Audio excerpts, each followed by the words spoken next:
এক কানো হইতেলে 2 মা খালি এক কানো খালি যদি কোনো মতে খালি আল্লাহ কইরা দেয় এই আরেকজনের গিবত করা শুরু করে দেয়, আরেকজনের বদনাম করা শুরু করে দেয়। আছে না নাই? আছে না? আমার মাদেরকে বলবো, মা এই গুনাহটা থেকে জবানটারে বাঁচায় রাখবা, গিবতের গুনাহ থেকে জবানটারে বাঁচাইবা, শাকায়াতের গুনাহ থেকে জবানটারে বাঁচাইবা, গালিগালাজ দেওয়ার বকাবাজি করার কবিরা গুনাহ থেকে জবানটারে হেফাজত করে রাখবা। মা, জবানের হেফাজতের দাম আল্লাহর কাছে কত বেশি! আল্লাহু আকবার। আল্লাহর নবীর একজন জলিলে কুদুর সাহাবী, যিনি খাদেমে রাসূল ছিলেন, 10 বছর আমার নবীর খাদমত করছে, হযরতে আনাস রাদিয়াল্লাহু তাআলা আনহু। একদিন নবীর মজলিসে এতিমের মতো এক পলক আমার নবীর চেহারাটার দিকে তাকায় আছে। রহমতের নবী তাকায় দেখে রে, এই যে খাদেমে রাসূল হযরত আনাসের দৃষ্টি নড়ে না, এক পলকে নবীর চেহারাটার দিকে তাকায় আছে।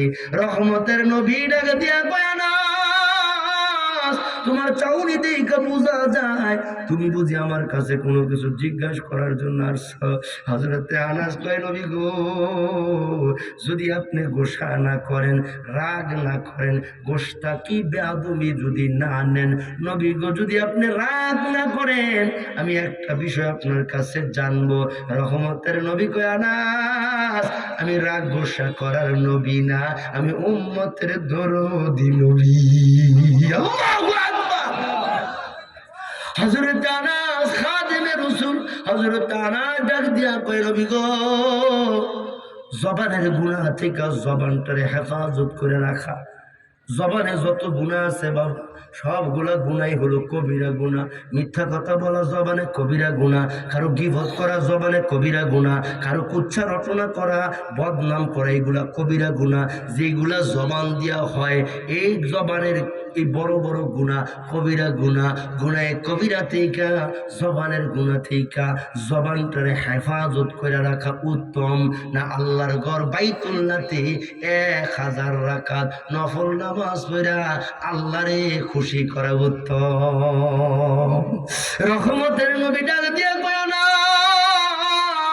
বাইতুল্লাহ আল্লাহর ঘর, যেই ঘরে 1 রাকাত নামাজ পড়লে আল্লাহ 1 লক্ষ রাকাত নামাজের নেকি বান্দা বান্দির আমল নামায় দিয়া দেয়। ওরে আনাস, বাইতুল্লাহ 1000 না, বরং 2000 রাকাত নফল নামাজ পড়া আল্লাহরে খুশি করার চাইতে জবানের গুনাহ থেকে জবানটারে হেফাজত করে রাখা আসমানের মালিকের কাছে উত্তম।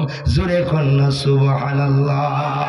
এই জন্যই রহমতের নবী কয়, উম্মতেরা মান সামাতা নাজা, উম্মত রে, গুনাহ থেকে জবানটারে হেফাজত করে রাখবা, গুনাহ থেকে জবানটারে হেফাজত